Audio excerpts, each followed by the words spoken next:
एक संगठन है, बीजेपी एक आंदोलन है।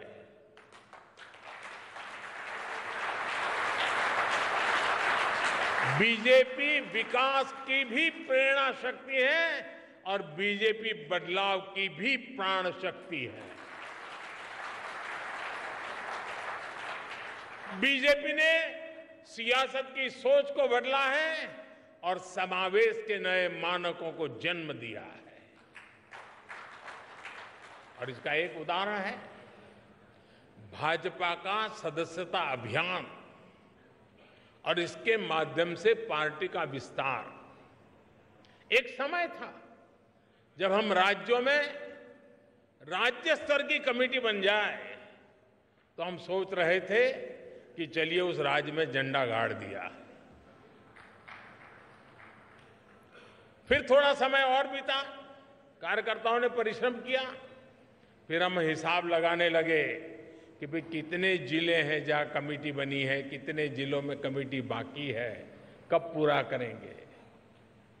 फिर हम एक कदम आगे चले, फिर हम सोचने लगे चलो जिले तो हो गए, बताओ भाई कितने तहसील में कमेटियां बनी हैं, कितने ब्लॉक लेवल पर कमेटियां बनी है।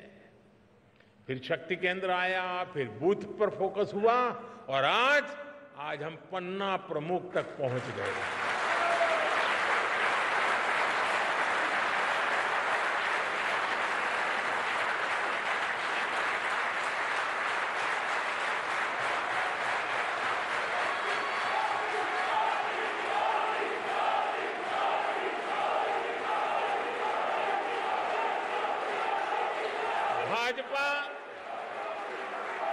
भाजपा पहली पार्टी है जिसने पार्टी की व्यवस्था में संवैधानिक रूप से महिलाओं के लिए पद की व्यवस्था की है। संविधान के तहत भाजपा पहली ऐसी पार्टी है जो अपने कार्यकर्ताओं को नए अवसर देने के लिए निरंतर तत्पर रहती है। हमने पार्टी की समितियों में, कमेटियों में हर बार 25% नए लोगों को लाने की व्यवस्था शुरू की है।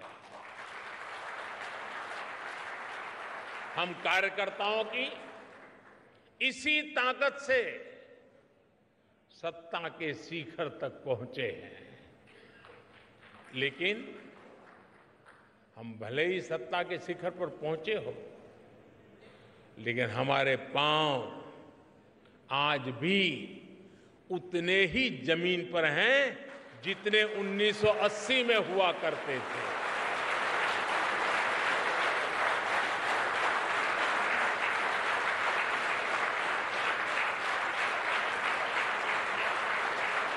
भाजपा में ऐसे कार्यकर्ताओं की बहुत बड़ी फौज है जो कष्ट उठाकर, परेशानी झेलकर, कर्तव्य भावना से लगातार देश सेवा में जुटे रहते हैं। हम जहां भी काम करते हैं सामूहिकता की भावना से काम करते हैं, टीम वर्क के साथ काम करते हैं। भाजपा वो पार्टी है जिसमें मुक्त चिंतन होता है, नए विचार सृजित होते हैं, नए विचारों का सम्मान होता है। चिंतन और अध्ययन करने वाले एक बहुत बड़ा वर्ग हमारे भाजपा परिवार का विशाल विस्तार है, हिस्सा है, वट वृक्ष की भांति है।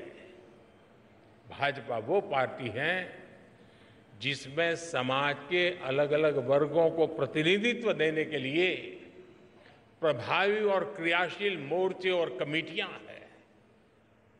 भाजपा में हर मोर्चा अपनी सामाजिक भूमिका में सक्रिय भी होता है, प्रभावशाली भी होता है। साथियों, भाजपा की एक और विशेषता है कि हमारी पार्टी समाज के साथ जुड़ कर के काम करती है। भाजपा में समाज की सेवा के माध्यम से कार्यकर्ताओं को गढ़ा जाता है। जैसे कि आपने देखा होगा, आजकल भाजपा सांसद अपने क्षेत्र में खेल प्रतियोगिताएं करा रहा है। इनके आयोजन में बड़ी जिम्मेदारी भाजपा के वहां के स्थानीय कार्यकर्ता ही निभा रहे हैं। इसमें देश के लाखों युवाओं को भाग लेने का मौका मिल रहा है। हजारों युवाओं को पदक मिल रहे हैं, उनके लिए आगे बढ़ने के रास्ते खुल रहे हैं और हमें भी क्षेत्र के सामर्थ्य का परिचय होता है।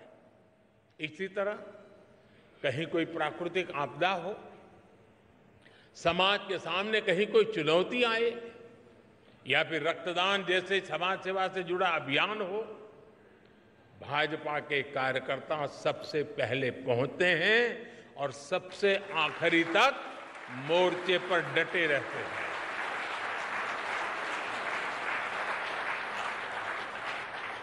अभी अध्यक्ष जी बता रहे थे, कोरोना के दौरान हमारी पार्टी के लोगों ने कैसे घर घर जाकर मुफ्त राशन और इलाज पहुंचाने में मदद की। और तब तो पता नहीं था कि जाएंगे तो क्या लेके आएंगे। अगर बीमारी घर में लाए तो जिंदगी खतरे में पड़ जाती थी। फिर भी ये भाजपा का कार्यकर्ता है।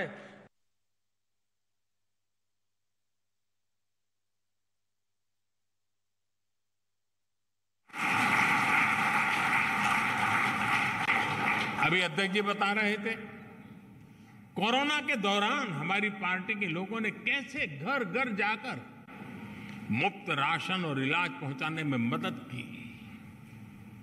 और तब तो पता नहीं था कि जाएंगे तो क्या लेके आएंगे। अगर बीमारी घर में लाए तो जिंदगी खतरे में पड़ जाती थी। फिर भी ये भाजपा का कार्यकर्ता है जो हर घर जाता था।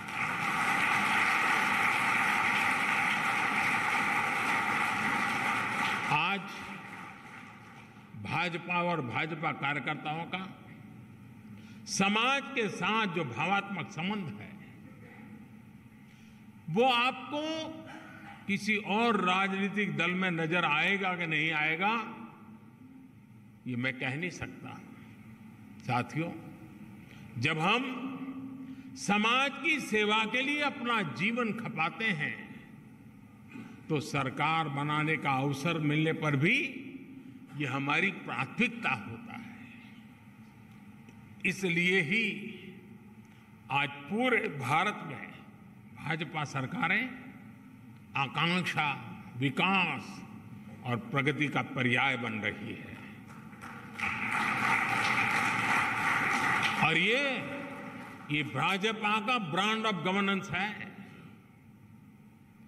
जहां भी भाजपा की सरकार है, वहां गरीब कल्याण के लिए योजनाएं तेज गति से चलने लगती है। जहां भी भाजपा की सरकारें हैं, वहां योजनाओं का लाभ लाभार्थियों तक पहुंचाना सुनिश्चित हो जाता है। जहां भी भाजपा की सरकारें, वहां युवा शक्ति को आगे बढ़ने के लिए नए अवसर बनते हैं। जहां भी भाजपा की सरकारें हैं, वहां योजनाओं में महिला सशक्तिकरण को सर्वोच्च प्राथमिकता मिलने लगती है। जहां भी भाजपा की सरकारें हैं, वहां कानून व्यवस्था सुदृढ़ हो जाती है। जहां भी भाजपा की सरकारें हैं, वहां ease of doing business, ease of living के प्रयास बढ़ने लगते हैं। जहां भी भाजपा की सरकारें हैं, वहां इंफ्रास्ट्रक्चर का तेजी से विकास होना शुरू हो जाता है। जहां भी भाजपा की सरकारें हैं, वहां विकास और विरासत दोनों साथ साथ चलते हैं। साथियों, मैं समझता हूं अब समय आ गया है कि हमारी यूनिवर्सिटीज, एकेडमिशियंस और एक्सपर्ट्स भारत के पिछले 75 साल के अलग अलग गवर्नेंस मॉडल्स की कंपैरेटिव स्टडी करें, एनालिसिस करें, देश और दुनिया के सामने रखें। देश ने लंबे समय तक कांग्रेस का एक गवर्नेंस मॉडल देखा है। देश ने कम्युनिस्टों का भी कुछ राज्यों में गवर्नेंस का मॉडल देखा है। देश ने परिवारवादी, फैमिली रन पार्टियों के काम करने का तरीका भी देखा है। अलग अलग गठबंधनों की सरकारों का गवर्नेंस मॉडल भी देश ने देखा है। और देश आज पूर्ण बहुमत वाली भाजपा सरकारों का गवर्नेंस मॉडल भी देख रहा है। एक निश्चित पैरामीटर्स के साथ जब इसकी एनालिसिस होगी तो गवर्नेंस के मॉडल का महत्व समझ में आएगा। देश के सामान्य मानवी को भी पता चलेगा कि गवर्नेंस के किस मॉडल ने देश को क्या दिया, उसके परिणाम क्या निकले और उनके लिए क्या बेहतर रास्ता है। साथियों, आज भारतीय जनता पार्टी के प्रत्येक कार्यकर्ता को एक बात समझना बहुत आवश्यक है। देश इस समय जिस कालखंड से गुजर रहा है वो तेज विकास के लिए बहुत अहम है। ये अमृतकाल ये सिर्फ शब्द समूह नहीं है, ये धरती की सच्चाई है। 140 करोड़ देशवासियों की दिलों की धड़कन है।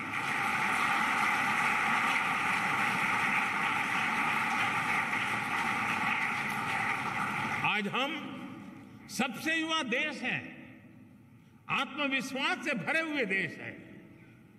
पूरे विश्व में दुनिया के बड़े बड़े मंचों पर आज अगर किसी का डंका बज रहा है तो नाम है हिंदुस्तान, वो नाम है भारत।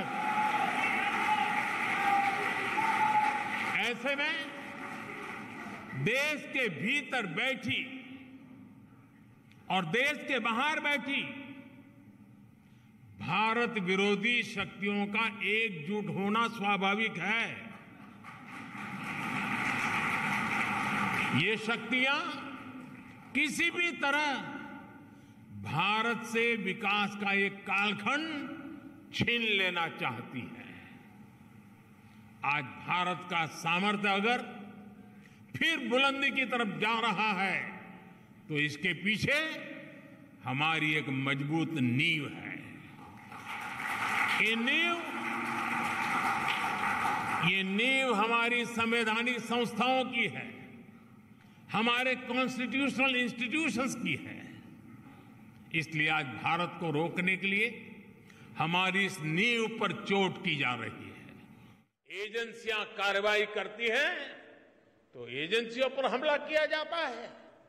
जब कोर्ट कोई फैसला सुनाता है तो कोर्ट पर सवाल उठाए जाते हैं, न्यायिक प्रणाली पर हमले होते हैं।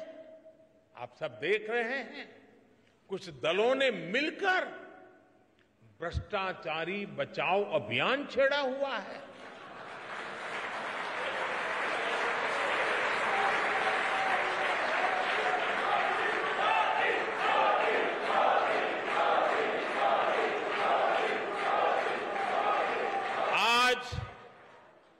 भ्रष्टाचार में लिप्त जितने भी चेहरे हैं वो सब एक साथ एक मंच पर आ रहे हैं।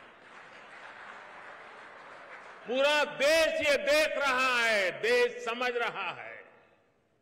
साथियों, भ्रष्टाचार ने हमारे देश का बहुत नुकसान किया है। दिमक की तरह देश को खोखला किया है भ्रष्टाचार ने। देश की जनता देख रही है कि पहले की सरकारों ने किस तरह भ्रष्टाचार के खिलाफ कार्रवाई के नाम पर केवल खानापुरी की थी। लेकिन पिछले 9 साल में भाजपा सरकार ने भ्रष्टाचार के खिलाफ जो अभियान चलाया, उसने आज भ्रष्टाचार और भ्रष्टाचारियों दोनों की जड़ें हिला दी है।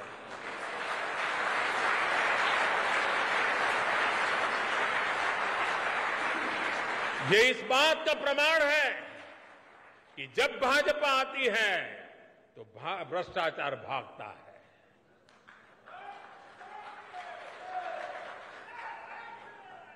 मैं आपको कुछ आंकड़े बताना चाहता हूं। आज prevention of money laundering act यानी पीएमएलए के तहत कांग्रेस की सरकार में यानी साल 2004 से 2014 के बीच 5,000 करोड़ रुपए के आसपास की संपत्ति जब्त की गई थी। 5,000 करोड़। इसी एक्ट के तहत पिछले 9 वर्षों में भाजपा सरकार ने 1,10,000 करोड़ रुपए से ज्यादा की संपत्ति जब्त की है।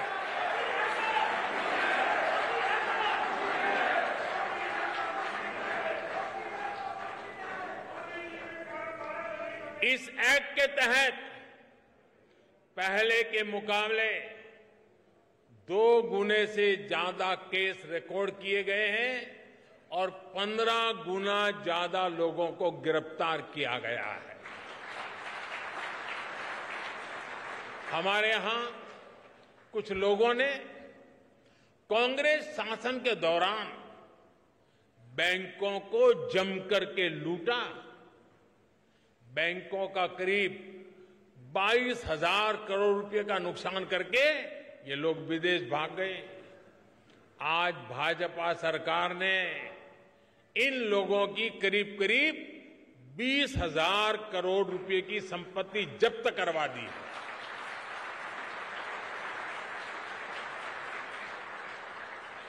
प्रिवेंशन ऑफ करप्शन एक्ट के तहत पिछले 9 वर्षों में सीबीआई ने लगभग 5,000 केस दर्ज किए हैं।